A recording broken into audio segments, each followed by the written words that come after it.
Et nous avons la joie ce matin de recevoir le docteur Daniel Kawata qui va apporter la parole. Nous sommes toujours heureux.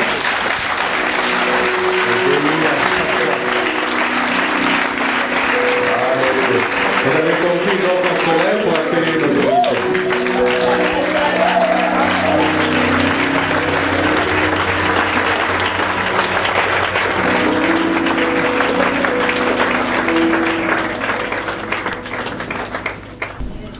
Ça fait toujours plaisir d'être ici. Et ça fait une grande joie d'être là. C'est aussi un honneur pour nous d'être là, partager la parole de Dieu avec vous. Notre joie aussi est grande parce que ce que nous partageons n'est pas la parole des hommes, c'est la parole de Dieu. Elle a une capacité supérieure d'intervention, d'impact dans nos vies. Lorsque nous la recevons avec foi, elle accomplit la mission pour laquelle elle a été inspirée et consignée dans un livre. Il y a une raison fondamentale pour laquelle cette parole n'a pas disparu au fil des âges, là où elle a été écrite. C'est parce que tu devais l'entendre, tu devais la comprendre et tu devais la recevoir. Et tu devais l'accueillir avec foi afin qu'elle te transforme. L'histoire que nous allons lire est très bien connue. Est très bien connue de nous tous. Nous avons entendu cette histoire à plusieurs reprises. Quand je pensais à venir ici,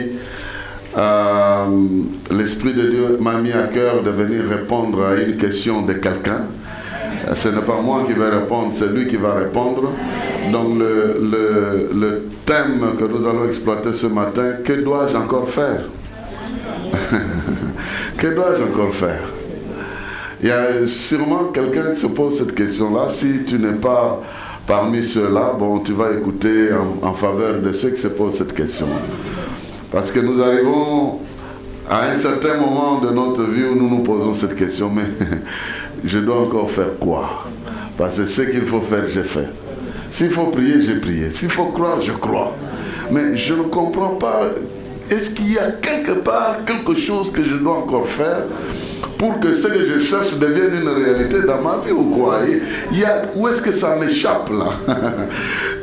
C'est cette question qui m'a été mise à cœur et je crois que l'Esprit de Dieu, pas moi, mais lui répondra à quelqu'un ce matin et quelqu'un comprendra les enjeux de ce qui se passe dans ta vie afin de saisir les opportunités que Dieu met à ta disposition. L'histoire que nous allons lire est dans Marc chapitre 5. Marc chapitre 5. Nous lisons versets 25 à 29. L'histoire va un peu plus loin, mais nous nous concentrons sur ces versets-là parce que c'est là que nous allons focaliser notre méditation. Je disais, l'histoire est très bien connue. Il est écrit ceci dans la Bible 2 21. Or, il y avait une femme atteinte d'une perte de sang depuis 12 ans. Elle avait beaucoup souffert entre les mains de plusieurs médecins. Elle avait dépensé tout ce qu'elle possédait. Elle n'avait éprouvé aucun soulagement, mais elle était allée plutôt en empirant.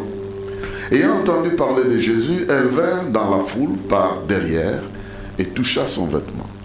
Car elle se disait, si je puis seulement toucher ses vêtements, je serai guérie. Au même instant, la perte de sang s'arrêta et elle sentit dans son corps qu'elle était guérie de son mal. Bon, elle était guérie de son mal, mais toi tu dis très bien Amen. Amen. Oui, est-ce que tu peux répéter un Amen sérieux un peu? Bon, apparemment il y a aussi les gens en haut là-bas. Est-ce qu'ils peuvent dire Amen pour qu'on sache qu'ils sont là en train de dire Amen? Pour qu'on soit très sûr qu'ils sont en train de nous suivre. Est-ce que vous pouvez dire Amen? Bon, voilà, donc nous sommes ensemble, nous sommes avec vous, C'est une histoire qui est très bien connue. Mais des fois, peut-être que nous pouvons perdre de vue les frustrations par lesquelles cette femme est passée. Il y a plusieurs frustrations derrière pour que, à sa place, on se pose la question, mais elle doit encore faire quoi? Heureusement qu'elle a été inspirée pour faire ce qu'elle devait faire au moment où elle devait le faire, à l'occasion où elle devait le faire. En effet, la situation de cette femme, je disais, représentait plusieurs frustrations. Parce que devant elle, le premier problème qu'elle avait, c'est qu'elle était, de par sa maladie, elle était condamnée par la loi des hommes, la loi de Dieu lui-même. Parce que si la loi de Dieu lui-même te condamne, vous ne savez pas par où vous devez passer. Ça, c'est une première chose. La loi de Dieu lui-même l'a classé parmi les condamnés de la société qui ne pouvaient pas faire partie de la société parce que la maladie qu'elle avait la rendait impure. Non seulement elle, mais cette maladie la rendait impure toute personne qui la touchait. Ça c'est de deux. Cette maladie la rendait impure tout lieu où elle se présentait. Alors, c'est que normalement, parce qu'elle appartenait à ce clan des Juifs, elle avait l'habitude de faire passer des semaines et des semaines de purification. C'est-à-dire, la loi disait que quand une femme a cette sorte non, même pas de maladie, mais un écoulement de sang normal, régulier, déjà ça, ce qui était normal là, était impur devant Dieu. Et de cette manière-là, quand une femme avait cet écoulement, là où elle était, la maison devenait impure. Donc, on devait sanctifier ça pendant une semaine pour qu'elle soit encore réutilisable. Vous imaginez? Donc, c'est-à-dire que partout où elle passait, elle provoquait l'occasion de sanctification de ces lieux-là. Et la sanctification voulait dire qu'il fallait apporter un animal. Je ne sais pas si je me fais comprendre. Elle ne se faisait pas par une simple parole comme nous aujourd'hui, tu es sanctifié au nom de Jésus et puis tout a été facilité. Mais là-bas, c'était des sacrifices. Imaginez-vous combien de sacrifices elle devait faire dans la maison, là où elle vivait, par rapport aux gens qui devaient la visiter, par rapport aux frères et sœurs avec qui elle vivait, qui étaient impurs à cause de sa présence. Combien elle devait offrir des sacrifices pour son frère, pour sa soeur, pour sa mère, pour son père, rien que pour être venu lui rendre visite dans le lieu où elle était. Ça passe encore. Mais elle est partie visiter des médecins. La Bible dit qu'elle est passée de médecin en médecin. En d'autres termes, le jour où elle visite un médecin, le cabinet de ce médecin-là est impur. C'est-à-dire que pour qu'un médecin la consulte, il doit lui facturer non seulement la consultation, mais les frais de purification. Mais oui. Parce que son cabinet, personne ne peut venir pendant ce temps. Toute une journée de purification, personne ne peut entrer là. Et cette journée de purification est chômée. Mais pour le médecin, ça peut aussi être facturé. Donc je ne sais pas si vous comprenez ça. Non seulement la consultation, mais aussi la purification de son cabinet, et puis la perte parce que sa visite a empêché notre client de venir. C'est peut-être une petite affaire à notre niveau, mais c'est une femme qui a souffert. Donc vous pouvez imaginer le degré de sa souffrance, et la Bible dit qu'elle n'est pas simplement allée chez un seul médecin. Elle est allée chez plusieurs médecins, c'est-à-dire à chaque fois qu'on lui parlait d'un nouveau médecin, c'était une espérance nouvelle qui naissait. Et au bout de cette espérance-là, c'était la déception, non seulement la déception, mais avec une perte d'argent, d'autant de consultations et de cabinets à désinfecter. La frustration pouvait être encore plus grande parce que vous imaginez à un certain niveau sa réputation l'a précédée. Bon, je ne suis pas sûr ils étaient encore arrivés à un autre niveau, tu peux envoyer un SMS. Parce que je suis sûr que si c'était des SMS, ça ne devait pas vous rendre impur. Mais elle devait physiquement se déplaçait.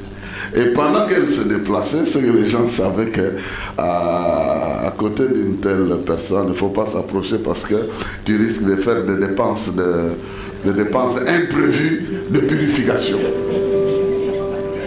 Donc sa présence occasionnait des dépenses imprévues. Je ne sais pas si vous vous êtes déjà rendu compte qu'il y a des gens comme ça aussi dans la vie. Quand ils vous visitent, c'est que vous avez des dépenses imprévues. Vous devez déjà vous préparer pour ça. Bon, je ferme la parenthèse. Ici, on n'a pas de dépenses. Vous n'avez pas ces cas-là. Mais nous avons des cas de dépenses imprévues. Quelqu'un vient te voir et dit, je n'ai pas le transport. Oh, tu n'as pas le transport, mais comment tu es venu ici? Tu peux utiliser la même voie que tu as utilisée en venant ici. Et quelqu'un te dit, je ne sais pas retourner, je n'ai pas le transport. Au travers de nos difficultés, il y a des choses que nous apprenons. Parce que je suis certain que les difficultés que nous rencontrons dans la vie dépassent toutes sortes d'universités. Il n'y a aucune université qui peut nous offrir des leçons que nous apprenons au travers des difficultés de la vie. Il y a des gens qui grandissent rien qu'à cause des difficultés. Vous mettez un enfant sans parents, à l'âge de 12 ans, et un enfant choyé par ses parents, ce ne sera pas deux types de personnalités quand ils vont grandir. Le petit là qui va se débrouiller tout seul, il sera plus entreprenant, plus mature que l'autre qu'on a dorloté, qu'on a nourri sans qu'il se rende compte qu'un jour il sera en face de ses propres responsabilités. Quand vous allez les envoyer dans un endroit où ils sont libres, l'un ne lavera même pas ses habits, il laissera toujours sa chambre comme si le travailleur là viendra passer par là, alors qu'il ne viendra jamais passer par là. Et la femme a appris, entre autres choses,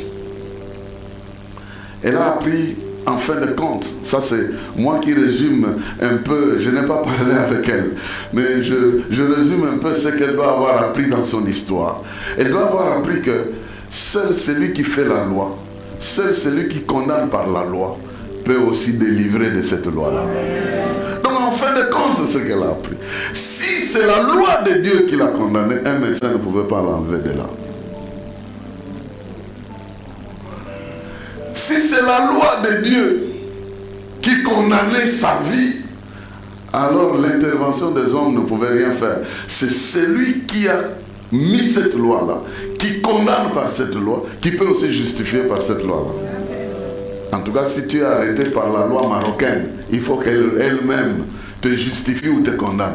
Aucune autre loi de l'extérieur peut venir s'interférer. Si tu as affaire à Dieu, tu as affaire à Dieu. Et souvent, quand les choses nous dépassent, c'est que nous n'avons pas affaire aux hommes.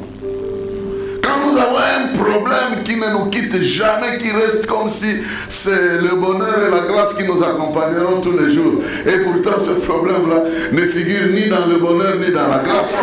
On ne sait pas pourquoi ça doit nous accompagner tous les jours de la vie. Vous avez tout intérêt à comprendre que dans cette affaire, ce ne sont pas les hommes. Donc, celui-là seul. Et là où la loi de Dieu, la deuxième chose, c'est que là où la loi de Dieu nous condamne, parce que nous avons échoué de la respecter, malgré nos efforts humains, il faut savoir que la grâce de Dieu peut nous justifier par la foi en Jésus-Christ. Là où la loi de Dieu nous condamne, parce que nous avons échoué de la respecter malgré nos efforts humains, la grâce de Dieu peut nous justifier. Peut justifier notre foi en Christ. Et puis la troisième chose qu'elle a compris, et je souhaite ça aussi dans la vie de quelqu'un ici, et je peux même proclamer ça, elle a compris que son histoire ne devait pas se terminer dans les archives des médecins, mais son histoire devait entrer dans l'histoire de Christ. Ah oui, je suis venu dire à quelqu'un que ton histoire ne s'arrêtera pas là où tu es bloqué. Ton histoire ne pourra pas s'arrêter là où tes efforts humains t'ont amené. Non, ton histoire va entrer dans l'histoire de Christ pour enrichir les œuvres de Christ. Que Christ a aussi fait ceci pour celui-là. Il a aussi fait ça pour telle personne.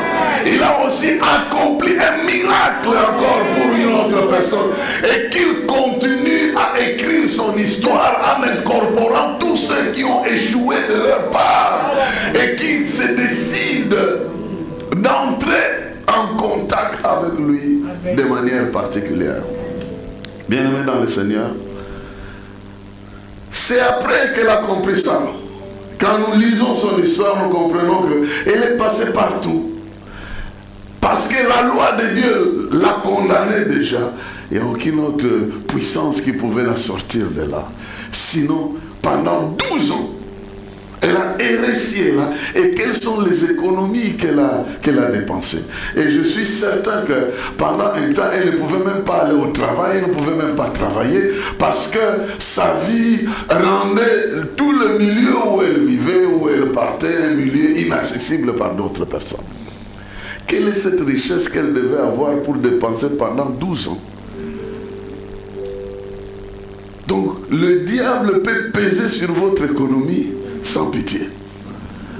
En tout cas, il n'a pas de pitié. Lui, il n'a pas pitié. Il ne peut pas dire, je l'ai bloqué au niveau de la santé, je le laisse un peu au niveau des études. Non.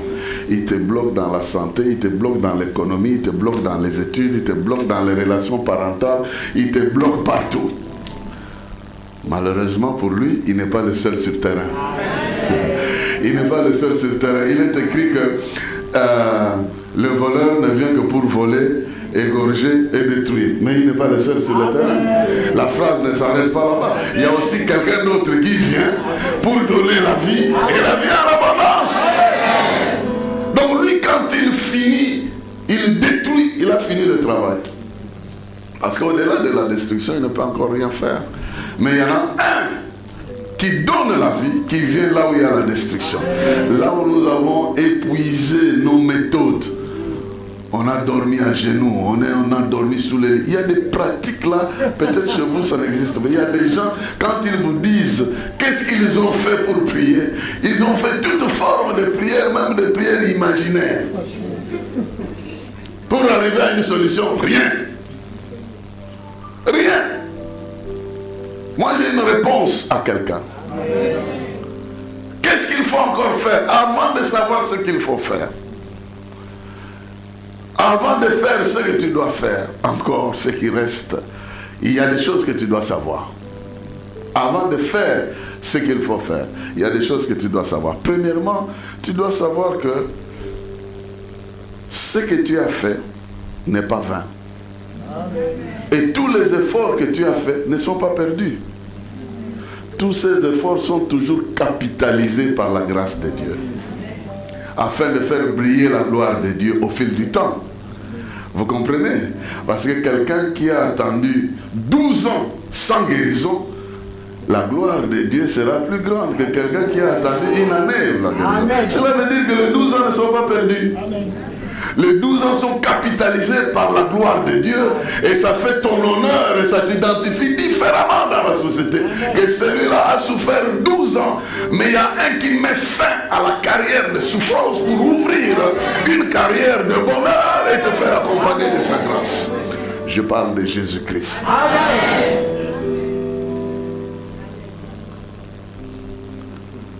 Pour cette femme, 12 ans de souffrance capitalisé, parce que il y a un qui peut faire de sorte que ta souffrance d'autant d'années disparaisse en une seconde. Sans consultation, sans dialogue, sans discours. Mais il possède en lui-même la capacité pour résoudre ton problème en une seconde.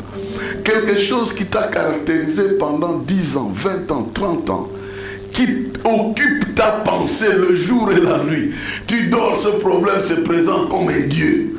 C'est-à-dire que tu dois toujours réfléchir dans ta vie par rapport à ce problème-là. Comme une montagne. Un monsieur dont la maladie était âgée de 38 ans.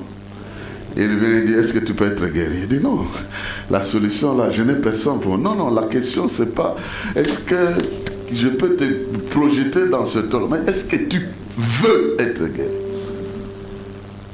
Même alors qu'il trébuchait dans sa manière de répondre, il lui donne l'ordre. L'ordre contraire à sa maladie. Alors, comment tu peux dire à un paralytique, lève-toi? Tu devrais le tenir et le soulever et commencer à l'exercer pour se maintenir debout. Non, parce que la solution de Dieu c'est la parole. Il envoie la parole et là où la parole arrive, la parole fait le reste. C'est-à-dire que la parole que tu entends ici a un objectif dans ton esprit, doit pénétrer ton esprit et apporter quelque chose pour que la vie que Dieu a prévue pour toi se manifeste et se manifeste dans l'abondance. Mais je ne vais pas aller plus loin, parce que je suis certain que ce que tu as fait, tu devais le faire. Mais maintenant, il faut que Dieu fasse quelque chose à ta place, parce que tu as déjà fait ce que tu devais faire. Peut-être la toute dernière chose pour cette femme-là, elle a posé un dernier acte ultime pour sa vie. La Bible dit qu'elle se disait, si jamais je m'approchais et je le touchais seulement, je suis sûr, je suis certain que je serai guéri. Maintenant, tout tourne autour de ce terme-là, toucher. Ça veut dire quoi? Parce que quand vous lisez le texte, Jésus s'est retourné et dit, quelqu'un m'a touché ici. Et Pierre l'a fait raisonner et dit, attention, il ne faut pas dire des choses comme si tu n'étais pas normal. Parce que tu es dans une foule. La foule te touche. Il dit, non, la foule me bouscule. Mais il y a quelqu'un qui m'a touché. Amen. Et le Seigneur utilise un verbe qui se retrouve dans certains passages de la Bible. Ce verbe-là est un verbe très profond. Et je pense que c'est ce qui nous reste peut-être à faire. Si nous pouvons comprendre et discerner de quelle manière, après avoir tout essayé, on peut simplement aller toucher quelque part. Sans effort d'intelligence ou de quoi que ce soit. Parce qu'il y a des gens qui l'ont fait. Il y a des gens qui l'ont fait, mais ils l'ont fait de manière intentionnelle et quelque chose leur est arrivé. Je vais vous lire quelques textes de la Bible où on parle de ce verbe-là pour que nous puissions le comprendre. Si elle a touché le Seigneur, comment nous pouvons à notre tour toucher ce Seigneur-là. Déjà au chapitre 6 de Marc, chapitre 6 de Marc, nous voyons ce texte-là aussi. Marc chapitre 6.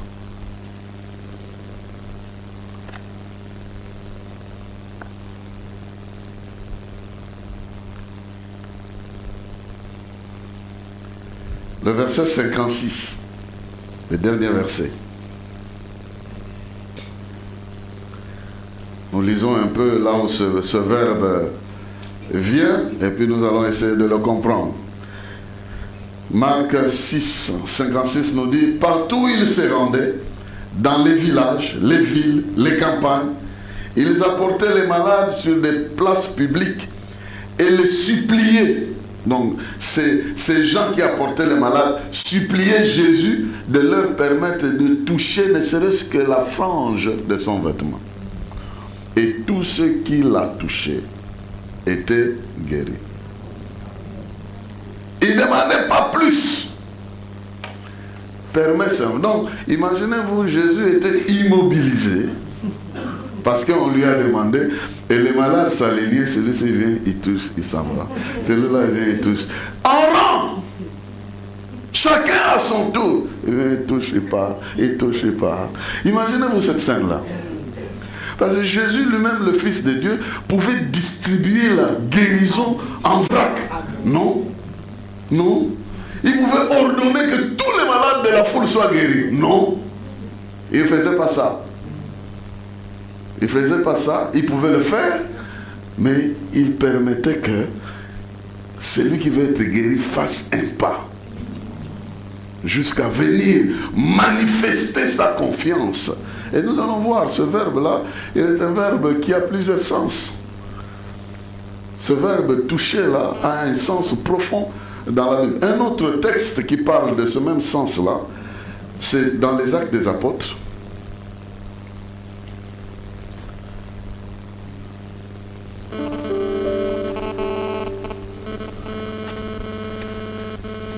Les Actes des Apôtres, chapitre 5, verset 15. On dit ceci. On allait jusqu'à porter les malades dans les rues, où on les déposait sur des lits ou des civières, pour qu'au passage des pierres, son ombre au moins couvre l'un d'eux.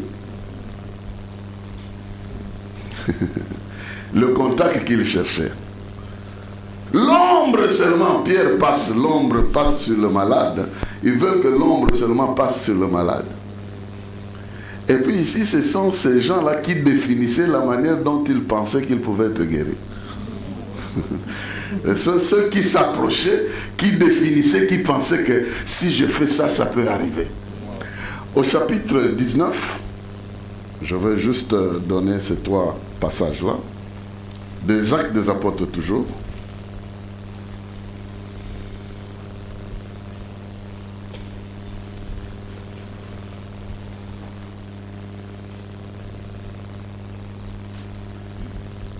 Versets 11 à 12. Actes des Apôtres 19, versets 11 à 12, il est dit, Dieu faisait des miracles extraordinaires par les mains de Paul. On allait jusqu'à prendre des mouchoirs ou des linges qu'il avait touchés pour les appliquer aux malades. Ceux-ci guérissaient et les mauvais esprits s'enfuyaient. Ah. Qu'est-ce qu'il y a derrière ce terme touché? Quand vous entrez pour vérifier le terme que Jésus a utilisé, quelqu'un m'a touché.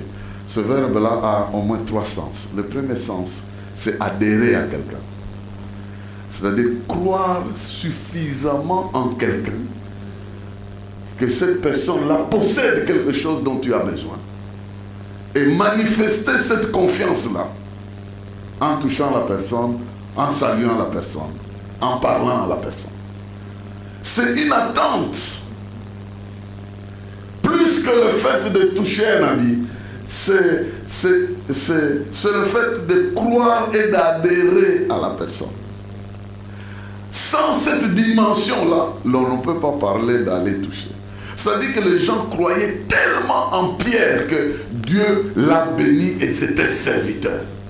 Le fait de croire que Dieu a choisi ce monsieur-là et que Dieu peut me toucher par son canal, pas le monsieur, mais Dieu. C'est pourquoi je n'ai même pas besoin de le toucher, je n'ai pas besoin qu'il me donne quoi que ce soit, mais parce que je sais que c'est Dieu, n'importe quoi qui viendrait de lui et qui me toucherait, résolverait le problème. Amen. Ce n'est pas la foi dans un homme, c'est une confiance en Dieu. Mais qui détermine que ce Dieu-là peut me guérir par tel canal. Ils avaient tellement foi en Dieu que parce que Dieu a béni Paul et Paul sert Dieu, nous ne savons pas où le trouver. Mais parce que ça a touché ce monsieur-là, cet habit ici, pas celui-ci, mais ça l'a touché. Donc je crois que ce Dieu-là qu'il sert peut aussi intervenir en ma faveur. C'est plus tard qu'il y a eu des abus pour qu'on commence à vendre des mouchoirs qui viendraient de quelque part. Mais au départ, ce n'était même pas... C'était pas Paul qui a inventé ça. C'est des gens qui ont réfléchi comme ça. N'allez pas les copier. Vous aussi, réfléchissez à votre manière. Comment Dieu peut vous délivrer par rapport à ce que vous croyez qu'il puisse faire. Parce que cette femme-là, au départ, elle a cru en Jésus comme un Dieu. C'est ça que vous devez savoir. dans la culture, dans les enseignements des Juifs, tous ceux qui viennent de la part de Dieu, tous ceux qui sont loin, ceux qui servent Dieu, où tout est roi, celui qui est roi, le pouvoir du roi est symbolisé par les pans de sa robe. Ils avaient dans leur culture cette croyance. Ésaïe est en train de dire, au chapitre 6, dans l'année où le roi Osias est décédé, moi j'ai vu le trône de Dieu, il était assis, mais les pans de sa robe descendaient jusqu'au niveau. C'est-à-dire quand je touche les pans de sa robe, je suis en train de me mettre en contact direct avec son autorité. Les Juifs portaient ce qu'on appelle des phylactères, c'est-à-dire des tissus comme sous forme de ruban sur lesquels on a écrit des passages bibliques. Soit tu mettais ça dans la tête, soit tu mettais ça sur les habits pour symboliser qu'ils appartiennent. Parce que l'habit symbolisait la nature de celui qui le mettait. Et pour cette femme-là, elle savait que pour un roi, les pans de sa robe étaient signe de son autorité. Amen. Ce n'est pas pour rien que quand David voulait convaincre Saül que son autorité était partie, il a juste pris un morceau de sa robe, hein. Il a coupé là, il a dit, regarde, j'ai ça ici. Donc, ce pouvoir-là, il n'est plus chez toi, il est chez moi parce que j'ai chez moi le symbole de son pouvoir. Et le monsieur qui avait perdu ce morceau de pan de sa robe-là avait effectivement perdu le pouvoir parce que le monsieur pouvait le tuer. Mais au lieu de le tuer, il a simplement récupéré le pouvoir. Alors, Jésus avait senti ça. Quand la femme a touché le pan de sa robe, elle a touché parce qu'elle a cru que Jésus est le Fils de Dieu, que Jésus est Dieu, que Jésus possède ce que les hommes ne possèdent pas, que Jésus a été envoyé pour libérer les âmes, et que si moi je crois en lui, je n'ai pas besoin de parler avec lui, j'ai saisi les signes de son autorité, je recevrai ce que je veux. C'est pourquoi elle a touché le Seigneur. D'abord au niveau de sa foi, elle a cru en sa personne. Et Jésus a utilisé ce verbe-là lorsque les disciples se sont étonnés. Il avait maudit un arbre. Vous connaissez cette histoire-là? Il a maudit un arbre et puis le matin, les disciples ont constaté que l'arbre avait séché. Ils lui ont posé la question, Maître, regarde, comment se fait-il que cet arbre a séché? Jésus leur dit, ayez foi en Dieu. En d'autres termes, adhérez à la méthode de Dieu. Suivez ce que Dieu fait. Faites comme lui. Et il vous arrivera ce qui lui arrive aussi. Parce que si vous suivez la méthode de Dieu, de la même manière que Dieu réussit, vous aussi vous réussirez. Amen. Et la méthode de Dieu, c'est de déclarer sa parole. Et quand sa parole sort, elle accomplit sa volonté. Donc si vous aussi, vous croyez en lui, et que vous parlez, vous agissez conformément à ce que vous croyez, quelque chose va vous arriver. Alors, j'étais tout simplement en train d'expliquer que pour cette femme-là, elle a touché.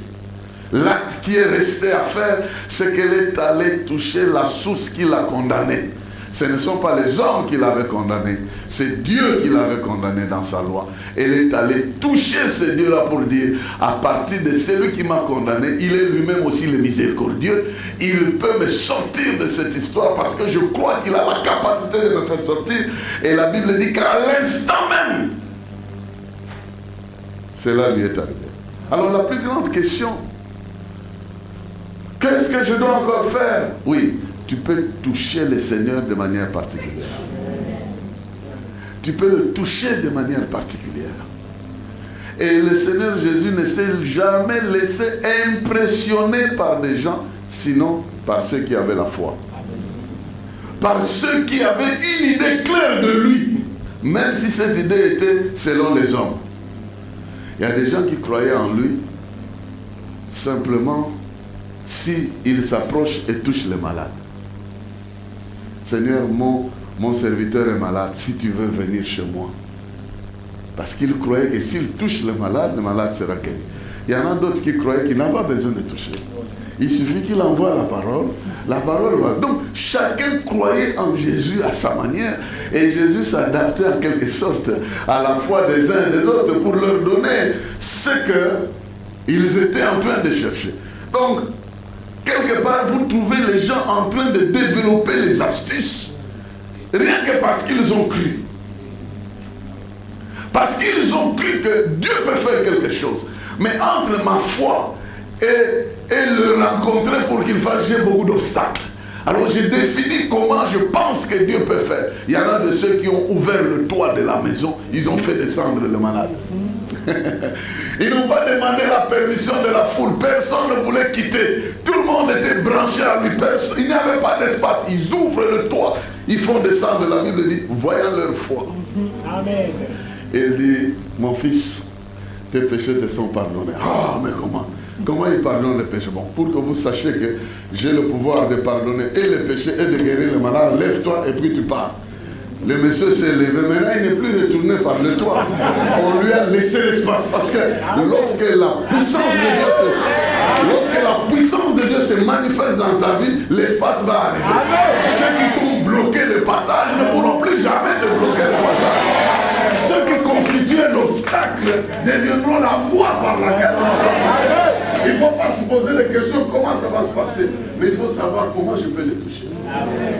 Comment je peux les toucher? Il y a des gens qui sont montés sur un arbre pour les toucher. Amen. Il y a des gens qui ont brisé le parfum de grande valeur pour les toucher. Il y en a de ceux qui ont organisé des repas pour les toucher. Il y en a d'autres qui ont déclaré des paroles pour le toucher. Tout le monde n'a pas utilisé la même méthode. Chacun a utilisé une inspiration qui venait dans son cœur par rapport à sa foi. Une fois, je suis passé à Liège. Je prêchais dans une église. J'ai vu une femme venir, rapidement, elle a pris un mouchoir. Elle m'a essuyé le visage. Et puis, elle a couru avec. Elle est partie. J'ai appelé le pasteur. À la fin, j'ai dit, c'est quoi? Elle dit, elle avait une fille gravement malade à l'hôpital. Elle a cru qu'en faisant ça, tu n'auras pas le temps d'aller prier pour sa fille. Parce qu'elle sait qu'après avoir prêché ici, tu vas à Bruxelles. C'est comme ça qu'elle a posé cet acte. Elle est allée dans la salle d'urgence, elle a posé ce mouchoir-là. Sa fille est sortie du coma et sa fille est sortie. Elle a fait ça. Elle a demandé la permission des personnes. Il y a des gens qui sont fous. Hein? Mais si elle m'avait demandé, j'allais me dire non, tu blagues. L'année suivante, quand je suis passé, elle est venue avec sa fille pour dire, voici ma fille, voici ce que j'avais fait. Est-ce que toi tu as des mouchoirs? Je dis non. Moi je n'ai pas de mouchoirs. Il y a des gens qui peuvent toucher le Seigneur d'une manière ou d'une autre. Mais il faut les toucher. Amen. Le vrai secret, c'est qu'il faut les toucher. Et moi, je voulais partager ici aussi rapidement comment on peut les toucher. De manière biblique. Qu'est-ce que la Bible nous présente comme moyen de toucher le Seigneur? Parce qu'on n'a pas besoin de se promener avec des mouchoirs. On n'a pas besoin de se promener avec l'ombre. Il y a des endroits où le soleil ne brille pas. Et puis il y a des endroits où on n'a pas de robe. Des pommes pour que les gens touchent en bas là-bas, mais qu'est-ce qu'on doit faire nécessairement? Il y a deux choses qu'on devrait faire. La première, la Bible suggère que nous puissions saisir la pensée de Christ. Que nous puissions avoir en nous-mêmes la pensée de Christ. Dans 1 Corinthiens, chapitre 2, verset 16, il est écrit, car qui a connu la pensée du Seigneur pour l'instruire? Or nous avons la pensée de Christ. La pensée est le reflet de l'esprit de Christ. Si nous pensons comme lui, nous agirons comme lui. Si dans notre manière de réfléchir, nous réfléchissons par rapport à Christ. Ça, c'est le premier point. Réfléchir par rapport à Christ, pas par rapport à nous.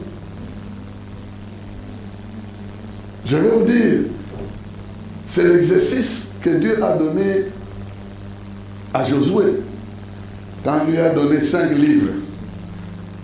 Genèse, Exode, Lévitique, Nombre, Deutéronome, les 5 là. Que ces livres de la loi ne s'éloignent point de ta bouche, médite-le jour et nuit. Réfléchis selon ce qui est contenu là-bas, pas selon ce que tu vois. Tu verras des ennemis, tu verras des problèmes, mais ne réfléchis pas par rapport aux problèmes, réfléchis par rapport à ce qui est contenu dans ce livre. C'est alors que tu vas réussir. Amen. Il y a des gens qui réfléchissaient par rapport à Christ, pas par rapport à ce qu'ils voyaient. C'est-à-dire, même si je sens ce que je sens, qu'est-ce que Christ m'a apporté dans mon union avec lui? C'est ça que je veux porter. C'est ce que je veux avoir. C'est ce que je veux saisir. Peut-être c'est difficile de réfléchir comme ça. Pensez à Pierre. Pierre a passé un test et il a échoué à un autre.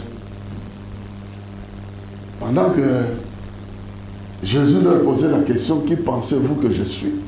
Tout le monde avait échoué à ce test-là. Mais Pierre dit, nous savons que tu es le Fils de Dieu. Le Christ, le Fils de Dieu vivant. Jésus lui dit, ça ne vient pas de toi. Ça vient de mon Père qui est dans les cieux qui t'a soufflé ça. Par la puissance de l'Esprit. C'est-à-dire, tu voulais tellement m'honorer que pour arriver à m'honorer, tu as reçu l'inspiration pour m'honorer. Parce que tu voulais donner une réponse qui me satisfasse plutôt. Mais parce que tu n'avais pas l'intelligence, mais ta volonté te poussait à m'honorer, voilà pourquoi tu as reçu cette inspiration. Mais par après, il leur dit, je vais mourir et tout ça. Maintenant, Pierre, le même là, maintenant il ne réfléchit pas selon Christ, il réfléchit selon lui-même. Et il dit, nous qui avons tout abandonné à cause de ce monsieur, il nous dit qu'il va mourir. Mais si lui il meurt, nous on devient quoi dans tout ça? Pendant qu'il réfléchissait par rapport à lui-même, il va dire, non Seigneur, c'est pas possible, tu es le Fils de Dieu, tu ne vas pas mourir. Il entend Jésus dire, arrière de moi Satan. Hey! Arrière de moi Satan. Parce que tes pensées ne sont pas les pensées de Dieu, mais les pensées des hommes. Il n'a même pas dit que tes pensées sont diaboliques, non. Tes pensées sont humaines. Nous ne servirons jamais Dieu avec les pensées humaines. Nous échouerons toujours. Parce que nous réfléchirons selon nos capacités. Nous réfléchirons selon nos limites. Nous réfléchirons selon nos sentiments. Nous allons voir les choses selon les limites de notre intelligence, de notre compréhension et de nos expériences. Parce qu'à partir de la pensée, plusieurs choses arrivent. Dieu ne nous donne pas simplement ce que nous demandons, il nous donne aussi ce que nous pensons. Donc notre manière de réfléchir et de raisonner, c'est déjà une manière de nous connecter avec Dieu, même si on ne parle pas. Je disais à un jeune frère, on peut te refuser la main de cette femme-là, mais on ne peut pas te refuser de penser à elle. Continue à penser. Ah oui. Il est venu me dire, mais j'ai demandé la main, elle m'a envoyé promener. J'ai dit, promène-toi quand tu finis la promenade. Retourne, repose-le.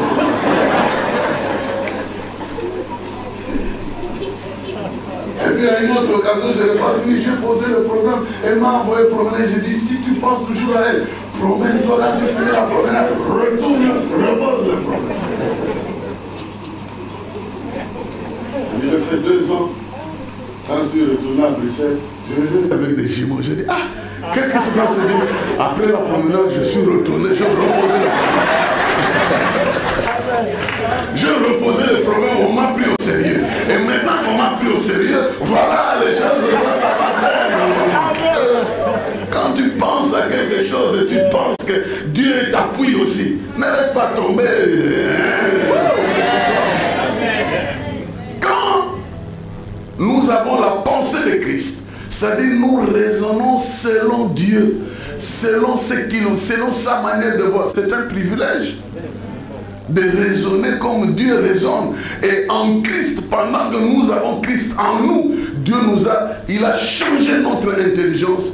Il a transformé notre manière de raisonner. Nous ne raisonnons plus comme les simples hommes. Nous raisonnons comme Dieu raisonne. Et c'est ça le commencement des choses.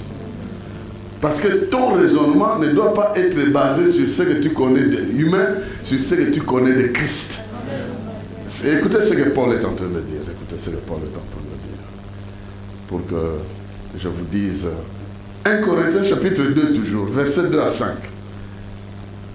1 Corinthiens chapitre 2, verset 2 à 5. Il est écrit ceci. Car je n'ai pas eu la pensée de savoir parmi vous autre chose que Jésus-Christ. Et Jésus-Christ crucifié. Moi-même, j'étais auprès de vous dans un état de faiblesse, de crainte et de grand tremblement. Et ma parole et ma prédication ne reposaient pas sur les discours persuasifs de la sagesse, mais sur une démonstration d'esprit et de puissance, afin que votre foi fût fondée non sur la sagesse des hommes, mais sur la puissance de Dieu. Donc quand Paul était parmi ces gens-là les jugeaient. Ça, c'est un ex-tueur des chrétiens. Vous comprenez? Quand il se mettait devant eux, comme je me mets ici, les gens le jugeaient déjà. Ils disaient, monsieur ici, mais c'est lui qui nous tuait, non? C'est lui qui a... On reconnaît même Étienne, lui il a signé pour qu'on... Pendant que lui voulait... Donc, devant une foule qui le conteste, il ne peut pas se débrouiller pour se défendre lui-même. Il focalise son attention sur Christ. Amen. Que si Christ est mort, lui aussi est mort. Et parce que lui est mort avec Christ, ce qu'il va dire là ne va pas dépendre de lui. C'est Christ qui va lui donner et c'est Christ qui va se démontrer. Alors il ne se laissait pas frustrer ni intimider Amen. Par ce qu'on avait de lui comme image négative. Il s'est concentré sur les mérites que Christ lui a donnés et il commençait à prêcher Christ. Et il y avait des résultats sur terre. La démonstration de la puissance de Dieu. Amen. Bien-aimés, changez votre manière de réfléchir. Amen. Vous avez longtemps réfléchi par rapport à vous. Vous avez longtemps réfléchi par rapport à vos parents, par rapport aux hommes, par rapport au pays dans lequel vous êtes, par rapport aux circonstances.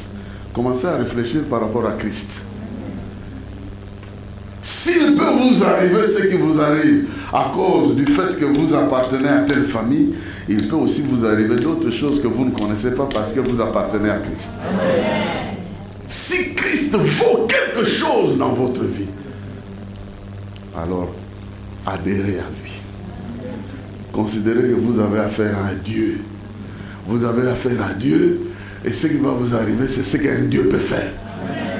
Pas ce que les hommes peuvent faire, mais ce que Dieu lui-même peut faire.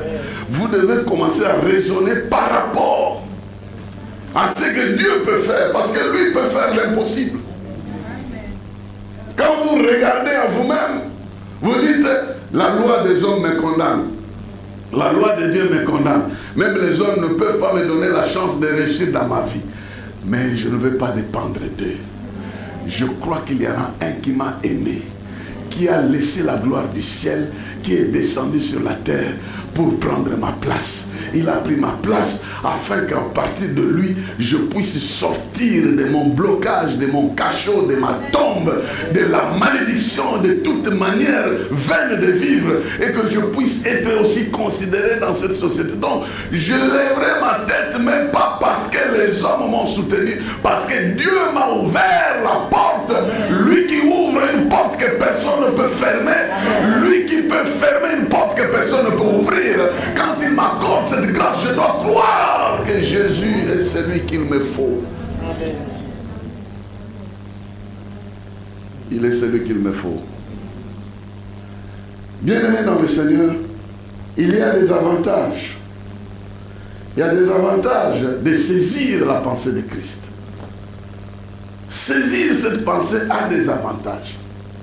Parce que c'est la seule chose qui puisse faire fonctionner votre foi. Raisonner par rapport à Christ. Et pas par rapport à ce monde ici. Par rapport à Christ. Et quel Christ? C'est lui qui est mort à ta place. C'est lui qui t'a donné la vie. Parce qu'il y en a plusieurs aussi. qui existe quelque part, sous une forme ou une autre. Mais celui dont je parle ici, c'est celui qui a pris ta place. Celui qui a été crucifié à ta place. Qu'est-ce qu'il me reste encore à faire? C'est d'avoir la pensée de Christ. Et cette pensée de Christ m'est accordée quand je reçois Jésus-Christ et quand j'invoque l'Esprit de Dieu, il peut m'accorder un système de réflexion comme Christ réfléchit sur moi et comme il me voit. C'est cette manière de raisonner. Il est écrit dans Romains chapitre 12, vous connaissez, versets 1 à 2, ne vous conformez pas au siècle présent, mais soyez transformés par le renouvellement de l'intelligence. Votre manière de collectionner les informations, de les analyser, de réfléchir. La source doit être Christ. Exagérément Christ. Absolument Christ. Uniquement Christ. C'est ce que je peux dire. Avoir cette pensée-là a des avantages. Le premier avantage d'avoir la pensée de Christ, c'est que nous allons raisonner, comme je disais, conformément à Christ. Mais cette pensée nous fait comprendre que dans la vie, Dieu ne nous donne pas simplement ce que nous cherchons. Il nous donne ce qu'il nous faut. Amen. Donc Dieu ne nous donne pas seulement ce que nous cherchons, mais Dieu nous donne ce qu'il nous faut. Il y a une différence entre ce qu'il nous faut et ce que nous cherchons.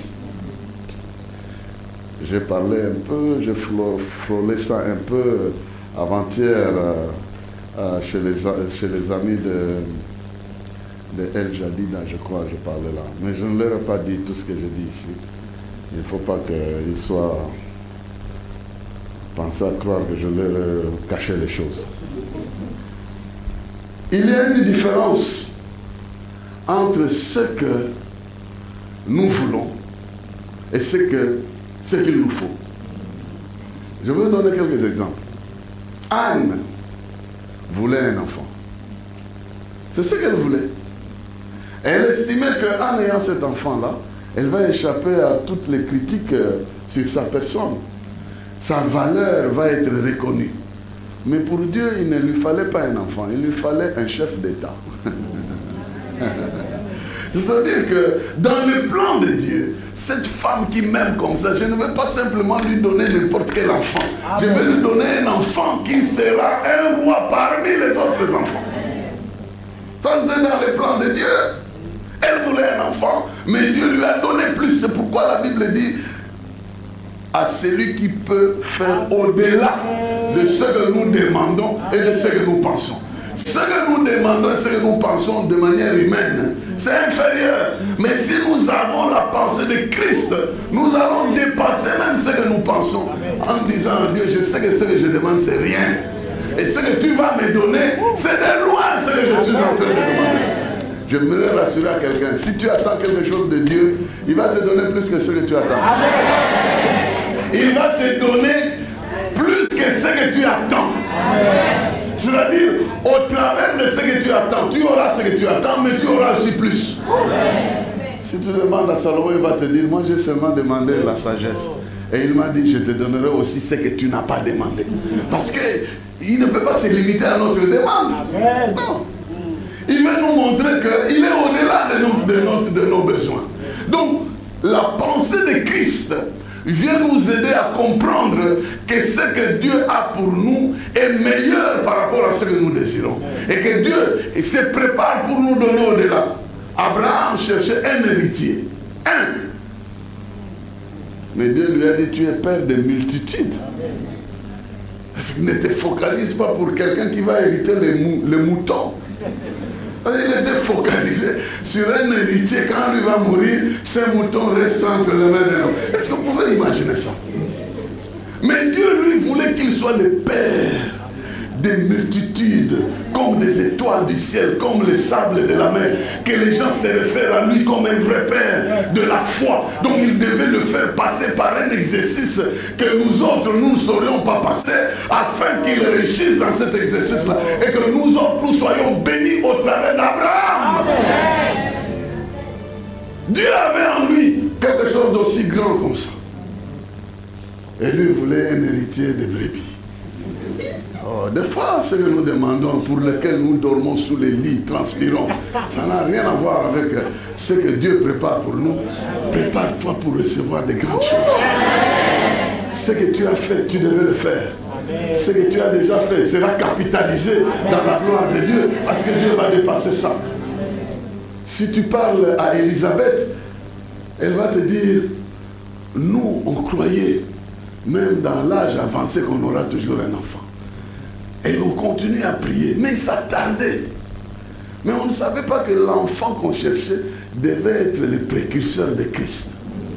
Comme Dieu devait nous donner un précurseur de Christ, nous devions attendre le calendrier de l'incarnation.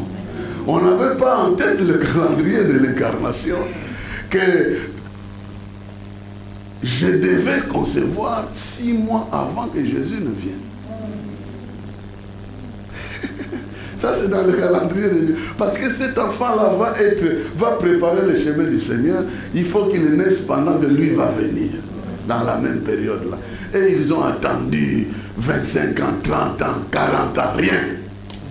Jusqu'à l'âge très avancé, voilà madame qui a ta famille. Et sa grossesse devait aussi encourager quelqu'un d'autre qui a vu cette femme-là attendre un enfant sans un enfant, ne sachant pas qu'elle est déjà au 6e mois. L'ange va dire à Marie, même celle que tu as connue là, qui attendait un enfant, elle attend déjà un enfant. Ah! Je peux aller voir. Bien-aimé dans le Seigneur. Je ne sais pas à qui je parle ce matin, mais je crois que je parle à une personne. Et je suis en train de dire, ayons la pensée de Christ. Le Saint-Esprit vient installer en nous la pensée de Christ pour que nous réfléchissions autrement. Et cette pensée, d'abord ce qu'elle fait, elle vient nous faire comprendre que ce que Dieu a pour nous est de loin supérieur à ce que nous-mêmes nous avions demandé.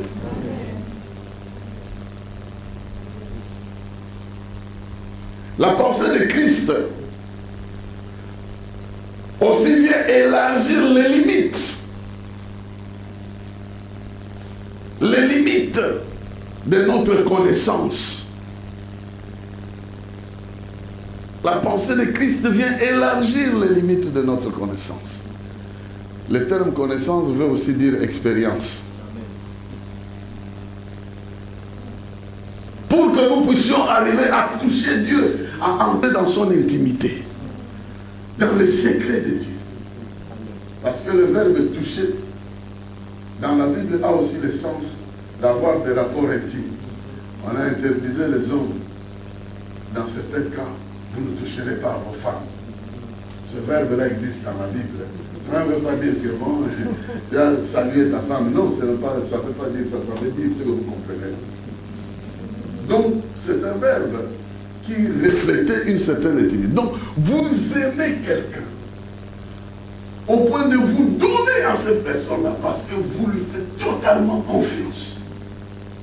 Et la Bible veut que nous puissions nous donner à Dieu de tout notre cœur. Et la pensée de Christ peut nous aider à aimer Christ au-delà de tout. Élargir notre compréhension, notre expérience. Comme a dit Paul, avant je pouvais me taper la poitrine à cause de ma famille. Je suis hébreu, né d'hébreu, de la famille, de la tribu de Benjamin.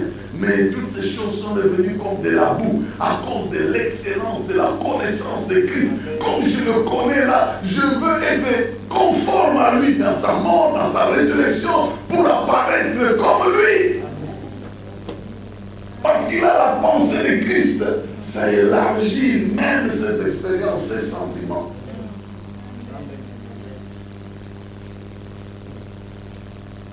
C'est lui qui dit, si nous combattons dans la chair, nous ne combattons pas selon la chair. Parce que les pensées de Christ élargissent notre connaissance. Et nous utilisons des armes spirituelles. Nous combattons contre les forteresses, contre les raisonnements. Est-ce que vous comprenez cela? Ça, c'est 2 Corinthiens 10 qui dit. Nous renversons les raisonnements et tout auteur qui se lève contre la connaissance de Christ. 2 Corinthiens chapitre 10, 3.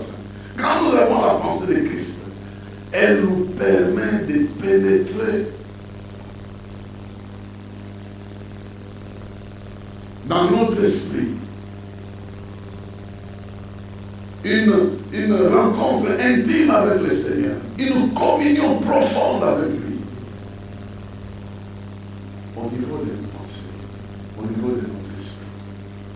Et cette communion-là permet que notre système de raisonnement change toujours chaque fois que nous tournons vers lui.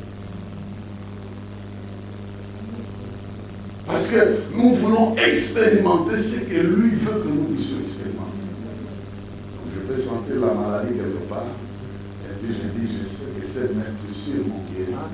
Et je veux aussi sentir le pouvoir de cette maîtrise en moi. Et je veux me consacrer, me concentrer en train de prier et de penser à ça. Amen.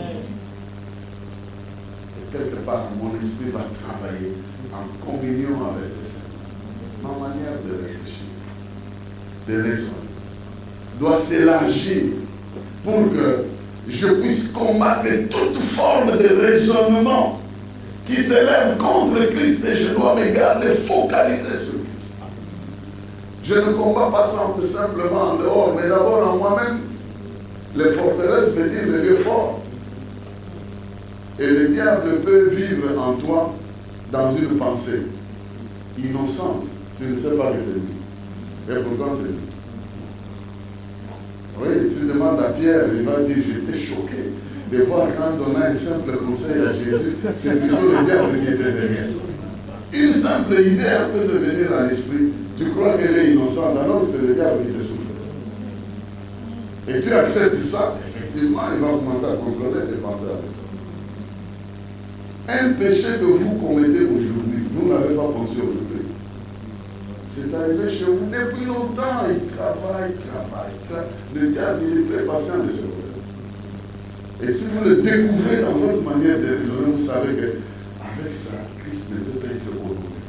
Avec ça, je ne peux pas partager à quelqu'un d'autre que lui. Vous savez, ce qui me passe à l'esprit maintenant, voilà ce qui se passe. Comment on va me trouver? Si je ne sais pas partager ça, donc je dois blâmer ça. Vous savez, il y a 8 clôtures dans nos pensées, selon Philippiens chapitre 4, que tout ce qui est bon, tout ce qui est vrai, verset 6. Chapitre 4, 6 à 8. Ce qui est bon, ce qui est vrai, ce qui est agréable, ce qui est digne d'approbation, soit l'objet de vos pensées. C'est nous devons naviguer autour de ça. Car ce n'est pas agréable, on ne pas laisser tomber.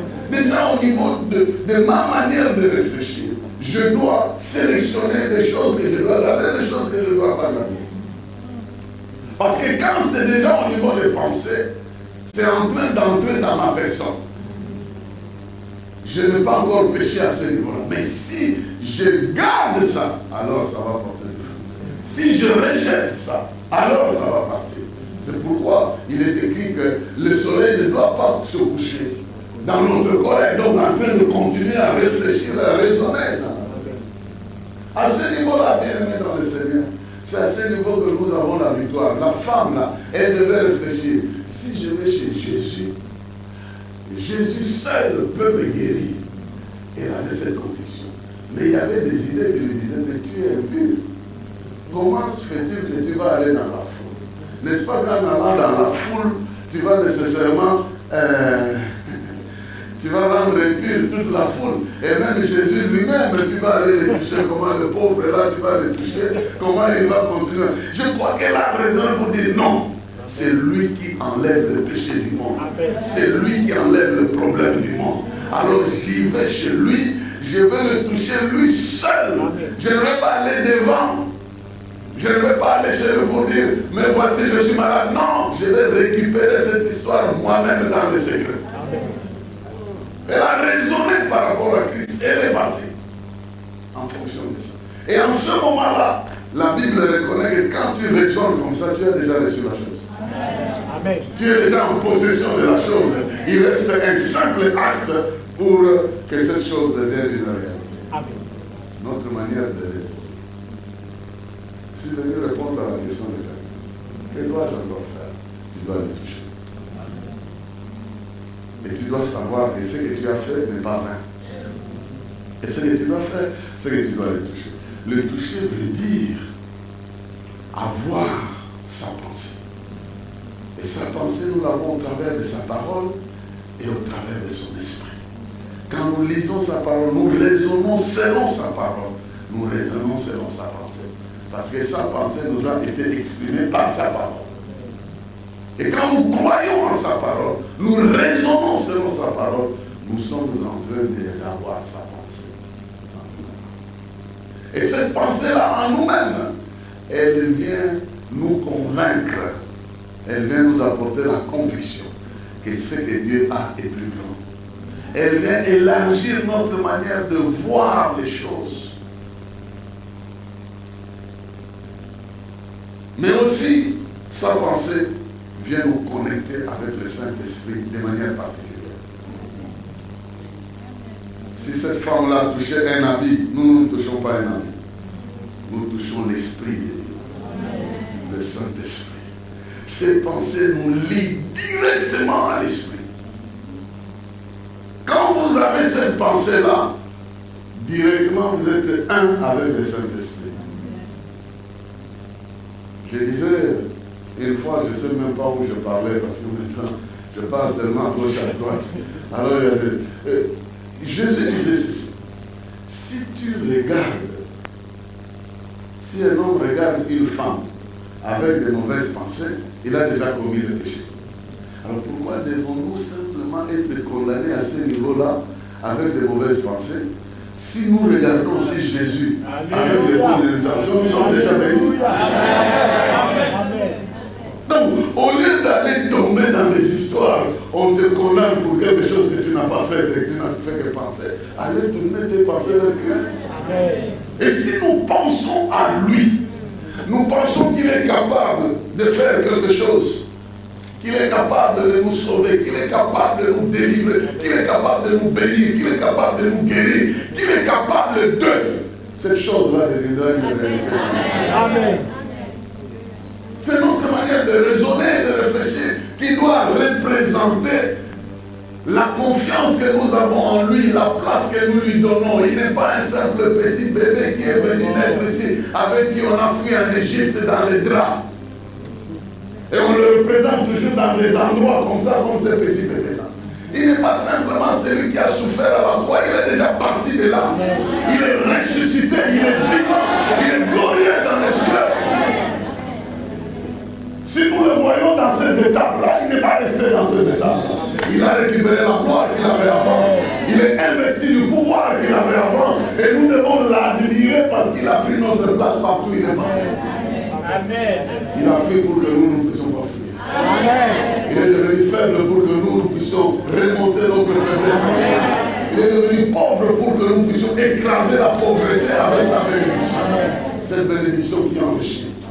Il est devenu péché afin que nous puissions nous relever sans jamais nous plier devant le diable et devant ses ennemis.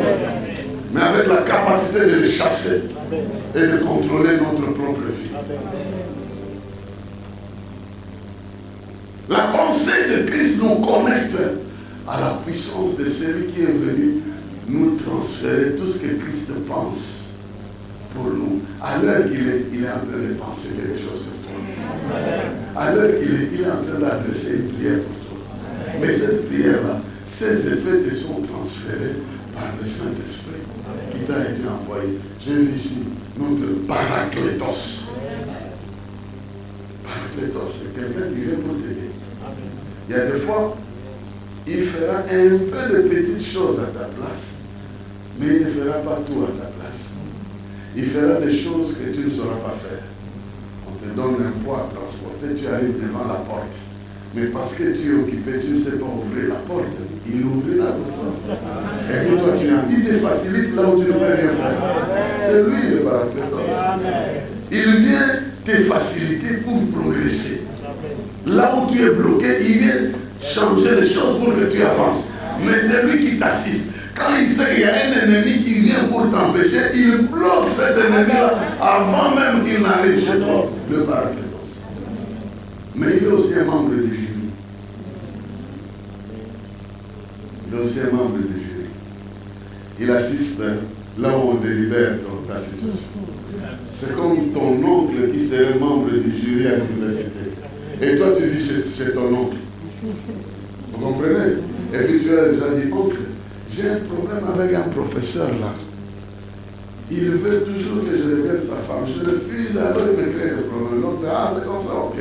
Maintenant, lors de la délibération, le président du jury me dit, cette fille a échoué dans ce cours-là. C'est le cours de qui? De tel problème. Je connais l'histoire.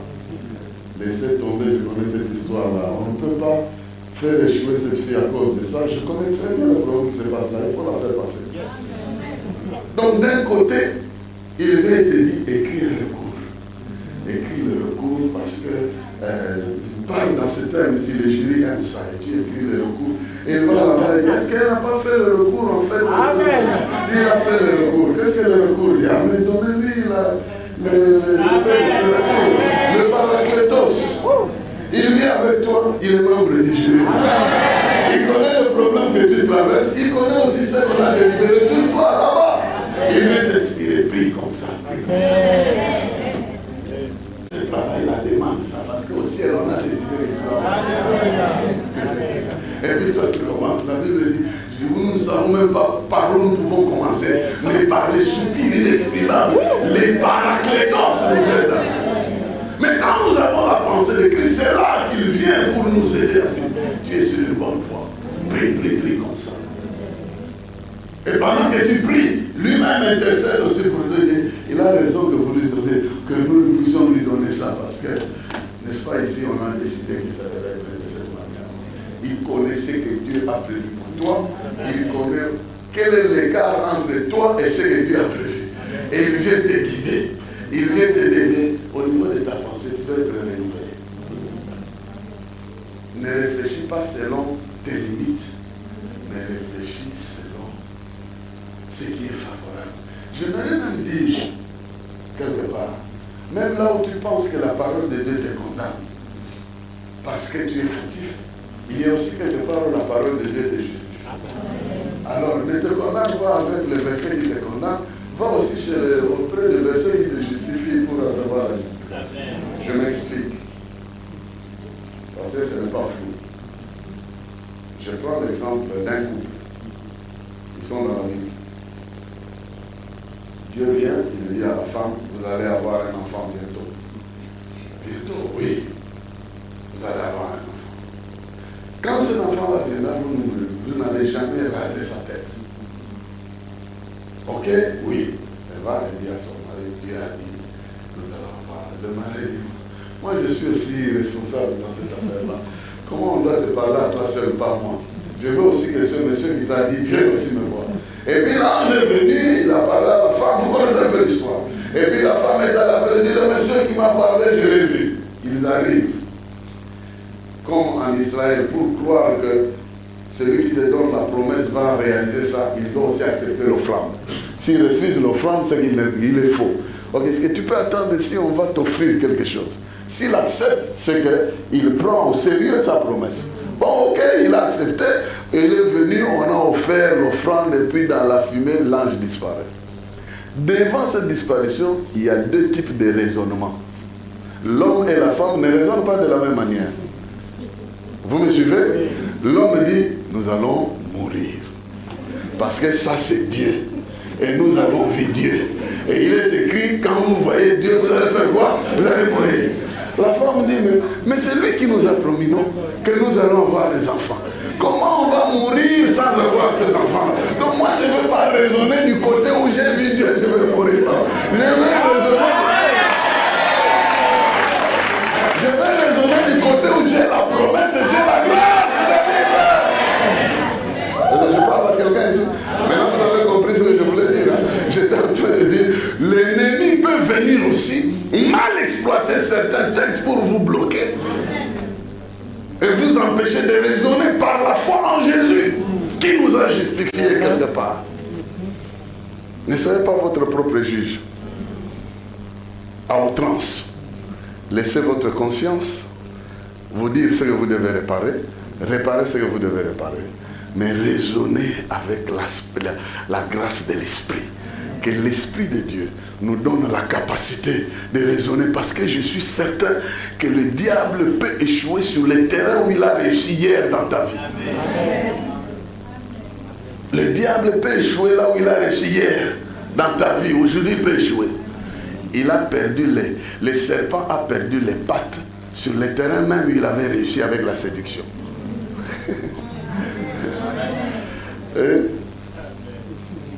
Quelqu'un comprend? Dans le jardin d'Éden, non? Il avait réussi à séduire, mais il a aussi été maudit là-bas. Il a perdu les pattes. C'est-à-dire que quand Dieu nous justifie, il ne peut pas le laisser comme ça. Quand nous raisonnons selon Christ, notre ancien chef ne peut pas rester toujours chef en train de régner sur nous. Quand nous raisonnons sur celui qui nous a délivrés, libérés, celui qui nous a bloqués n'est plus la même personne. 120 personnes étaient remplies du Saint-Esprit dans la ville où Jésus était humilié. Là même, ils sont sortis avec une grande publicité. Le Jésus que vous avez crucifié, c'est celui-là qui nous fait parler. Mais comment il parle une langue, chacun de nous les entend. Nous sommes 20 nationalités ici, chacun entend dans sa propre langue. Et pourtant, moi je parle une seule langue. Comment c'est possible? C'est un grand miracle. Qui a fait ça? On dit, c'est Jésus-Christ. C'est lui qui a envoyé l'Esprit. Non. Je crois que tu as fait ce que tu devais faire. Que ce que tu as fait n'est pas oublié. Il ne faut pas regretter ce que tu as fait. Il faut venir avec ça comme un capital pour donner ça à Jésus. J'ai combattu pendant 10 ans, 20 ans, 15 ans. Maintenant, je vais te toucher de manière particulière. Je ne vais pas raisonner par rapport à mes incapacités. Je vais raisonner par rapport à ta capacité de résoudre. Tu dis qu'un désert peut devenir une forêt. Tu dis que dans un endroit où il n'y a rien, les cours d'eau peuvent naître. Dans mon ministère, des miracles peuvent venir. Amen. Dans ma vie chrétienne, je sens que je suis aride, mais tu peux faire déverser en moi les flots d'eau vive qui doivent couler dans mon sein. Dans ma vie, il y a des échecs qui se multiplient, mais je sais qu'à chaque échec, tu me donnes l'occasion d'avoir la victoire. Et plus les échecs se multiplient, plus le degré de la victoire sera très élevé. Je ne vais pas raisonner par rapport à mes limites, je vais raisonner par rapport à tes limites, les limites que tu mets dans ma vie. Je suis venu bénir la vie de quelqu'un, afin que tu ne fonctionnes plus par rapport à tes propres paramètres. Que ta vie fonctionne par rapport à la grâce que Dieu te donne, à la victoire que Dieu te donne, au don de Jésus-Christ que Dieu t'a fait. Lui qui est le Messie, il vient dans ta vie comme un don que Dieu t'a donné. Dieu te donne le don d'un Dieu. Amen. Dieu te donne le don de Dieu lui-même. Il vient vivre en toi. Imagine-toi si ton frère aîné était un ministre ou je ne sais pas qui dans ton pays et tu vivais chez lui. Tu vas bénéficier d'une manière ou d'une autre des effets de son pouvoir. Il ne peut pas être autrement avec Christ. S'il est roi, nous bénéficierons des effets de son règne. Et nous bénéficions correctement et nous devons raisonner de cette manière-là en croyant que ce qui était impossible peut devenir possible. Si je n'ai plus rien à faire, je peux le toucher seulement. Il dit, Seigneur, j'ai tout fait. J'ai touché les rois, j'ai touché les magiciens, j'ai touché les pécheurs, j'ai touché les commerçants, j'ai touché je ne sais pas qui. Je n'ai pas reçu quelque chose. Maintenant, permets que je vienne et je te touche simplement. Je crois en toi, comme le Seigneur des Seigneurs, comme le roi des rois, comme le pourvoyeur de ma vie. C'est toi le bon berger. Je ne manquerai de rien. Tu vas me conduire sur les eaux paisibles. Je serai dans les verts pâturages. Je marcherai sur le sentier de la justice à cause de ton nom.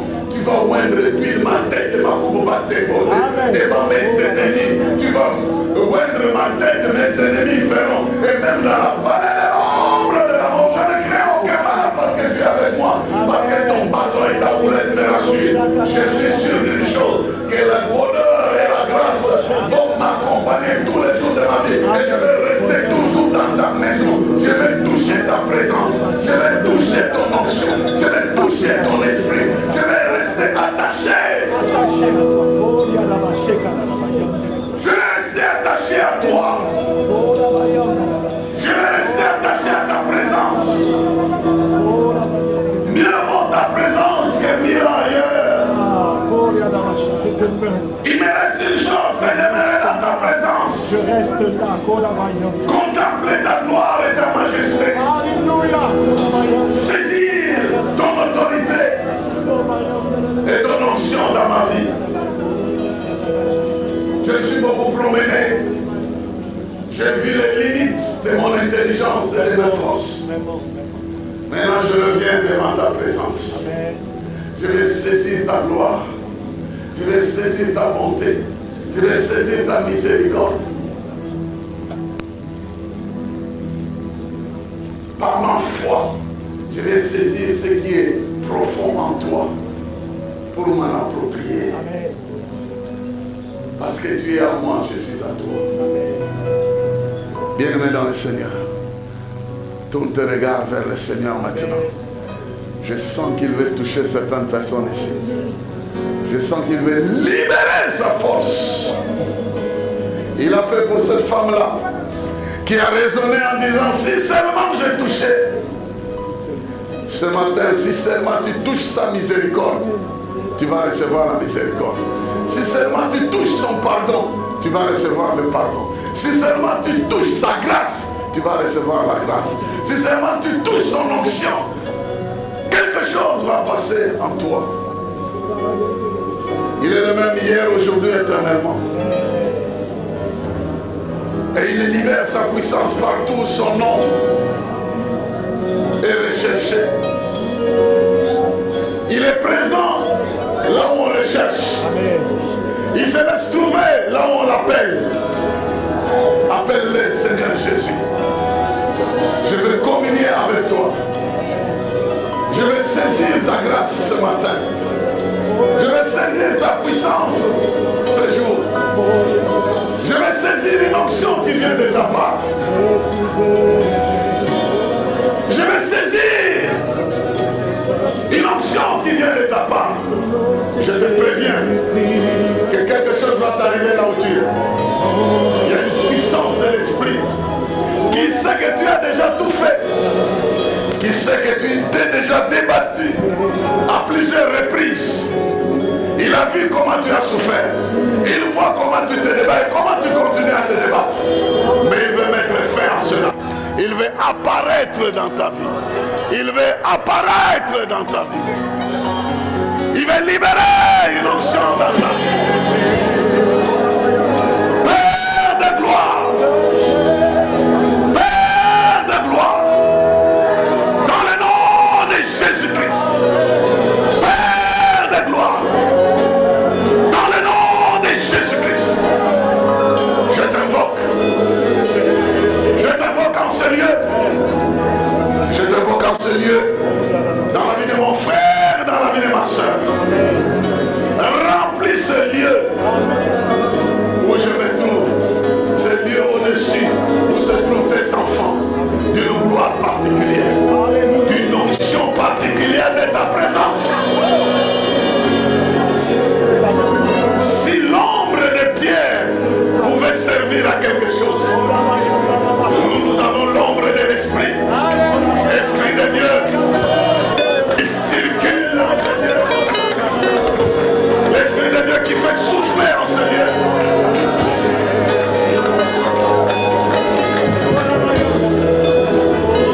Pierre était l'image de ceux qui devaient voir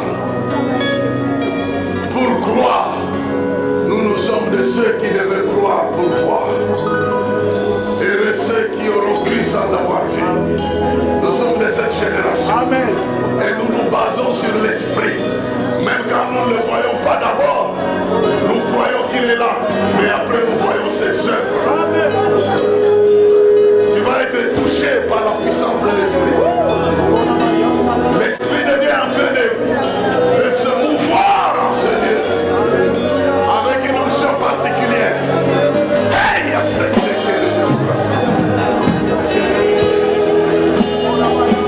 commence à prier.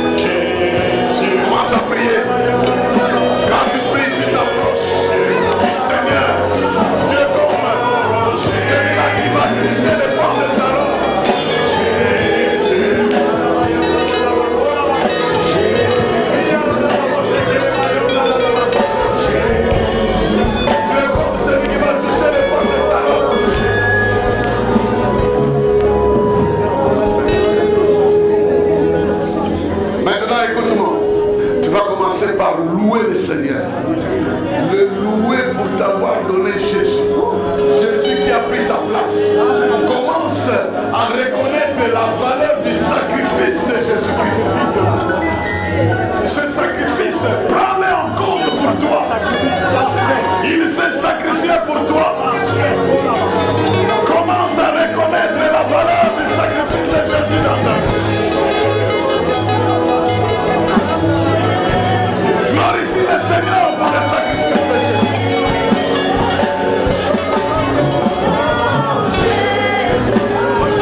Dis-lui merci pour le sacrifice de la croix.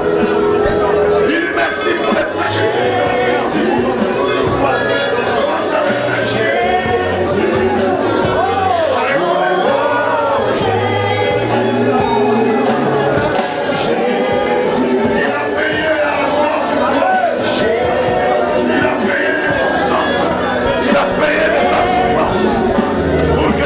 Libéré. Et il ne sera pas autrement aujourd'hui.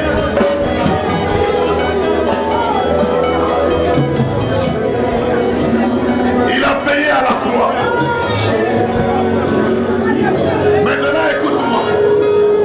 Tu vas prier Dieu pour qu'il te purifie de toutes sortes de raisonnements qui ne sont pas, qui ne cadrent pas avec sa pensée. Peut-être que tu ne le sais pas.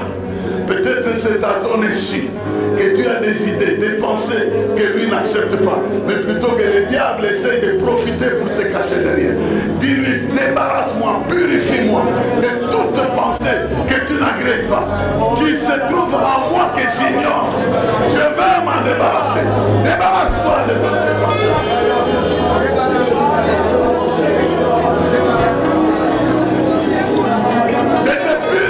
Par le sang de l'agneau, de toute mauvaise idée, de toute pensée négative.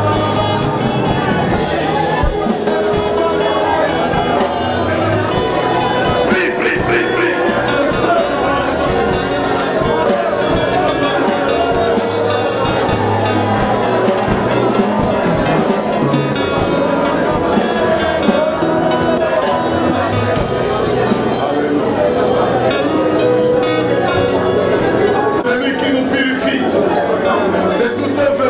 Dans nos pensées.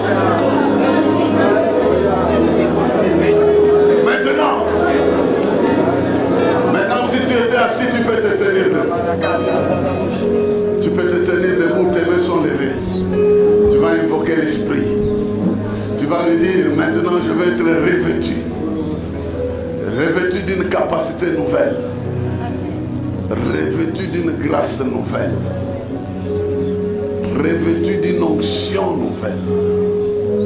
Je vais commencer à raisonner avec ton esprit, avec ta pensée. Mais me voici. Remplis-moi de ta puissance. Maintenant, appelle l'esprit. Dis-lui, Seigneur, remplis mon cœur de la gloire d'en haut, du pouvoir d'en haut, de la connaissance d'en haut. Que je connaisse comme je suis connu. Que j'ai la connaissance qu'il me faut. Que j'ai l'inspiration qu'il me faut. Par rapport aux choses que je suis en train d'attendre de la part de Dieu. Que j'ai la révélation des choses qu'il me faut. Invoque l'esprit. Parle à l'esprit. Dieu a dit à Moïse, parle à la pierre et la pierre fera sortir l'eau. Parle à l'esprit et l'esprit fera sortir la puissance qu'il te faut. Pendant que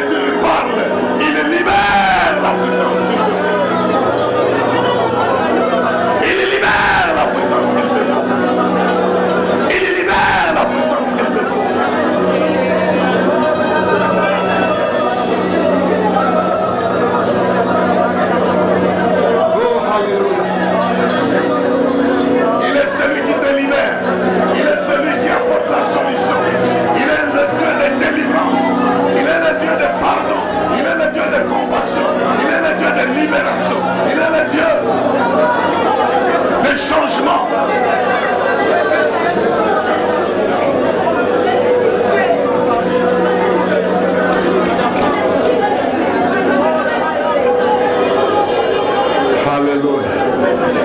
Maintenant, écoute-moi, tu as les mains en l'air. Tu as tes mains en l'air, je suis sûr que tu es debout quelque part. Alléluia. Tu as fait ce que tu devais faire. Maintenant, c'est le tour de Dieu de faire ce qu'il doit faire. Tout ce que tu as fait était inutile jusque-là. Maintenant, Dieu veut prendre le contrôle de toutes choses. Il a exaucé tes prières et apprécié tes souffrances. Maintenant, parce qu'il m'envoie pour te bénir, dans le nom de Jésus-Christ, je commande à toute chaîne d'être brisée au nom de Jésus. Je commande à toute puissance des ténèbres de battre en retrait dans le nom de Jésus-Christ. Je proclame l'onction, le feu, la puissance, l'autorité, la présence glorieuse dans le nom de Jésus en ce lieu. Plus que le pan de sa robe, il y a son esprit. Plus que le pan de sa robe, il y a Dieu le Saint-Esprit. Maintenant je me tourne à toi, Seigneur Saint-Esprit. Voici la foule. Voici mon frère affamé. Voici mon frère assoiffé. Libère ton onction. Visite ton peuple. Transfère l'autorité de Christ, la délivrance de Christ, la puissance de Christ, la libération dans la vie de mon frère, dans le nom de Jésus-Christ.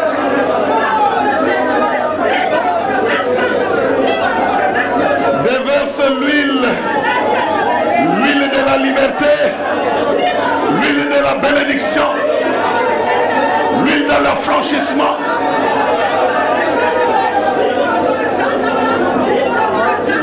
L'huile de la délivrance, l'huile de la guérison, l'huile de la progéniture, de la procréation, l'huile de la créativité, l'huile de l'emploi et de la production, l'huile de l'abondance et de la liberté, l'huile de renouvellement et l'huile de l'onction,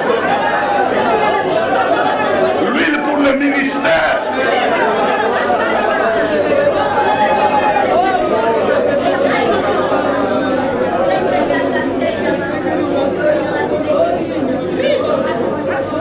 Alléluia. Alléluia. Alléluia. Alléluia. Alléluia. Alléluia. Alléluia. Alléluia. Je sais qu'il est en train de toucher maintenant. Je sais qu'il est en train de toucher maintenant. Et s'il ne sait pas te toucher, toi tu peux le toucher. Tu peux maintenant profiter pour dire, je saisis au nom de Jésus ce qui a toujours été mien, mais qui m'échappait à cause de mes limites, à cause de mes faiblesses. J'ai saisi la victoire en Jésus-Christ et mon problème ne peut plus régner en moi.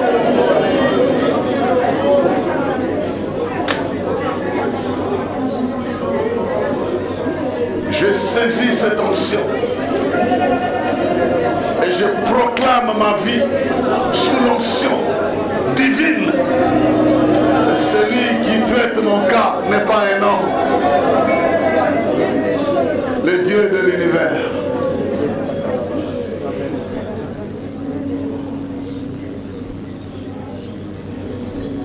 Merci Seigneur. Alléluia. Merci Seigneur. Maintenant que tu as saisi cela, je t'ai envoyé pour dire qu'il te soit fait selon ta foi. Que ce que tu as saisi devienne une réalité. que ce que tu as touché devienne une réalité.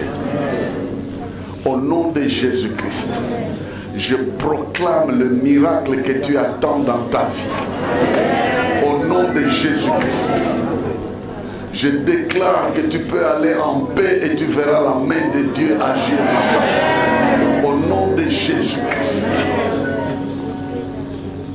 je proclame que ce que tu as saisi devient tien dans le nom de Jésus.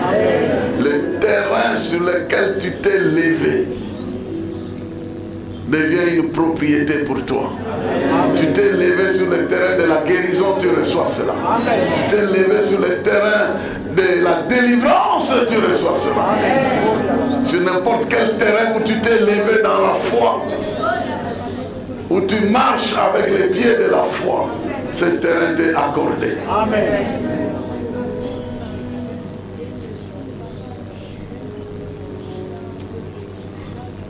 Avec l'aide de celui qui dit un mot, la chose arrive. Amen. Avec l'aide de celui qui nous accompagne dans ce que nous faisons. Alléluia. Il y a plusieurs choses qui se sont passées et qui se passent encore. J'ai vu quelqu'un qui a toujours eu des vertiges. Ces vertiges sont partis. Je ne sais même pas pourquoi ça t'attrape. Même des épileptiques qui ont été délivrés. Ou de manière injustifiée, tu es plongé dans une puissance incontrôlée. Quelque chose est arrivé aujourd'hui dans la vie de quelqu'un qui est ici, qui va recevoir des multiples bénédictions par rapport à ce qu'il attendait. Tu as cherché une chose, Dieu va t'en donner plus. Amen. Tu as demandé une, il va aller au-delà de ce que tu as demandé. Tu attendais une chose, il va te donner plusieurs. Il est le Dieu de l'abondance. Qu'il en soit ainsi. Au nom de Jésus-Christ. Quelqu'un peut dire Amen. Y a-t-il quelqu'un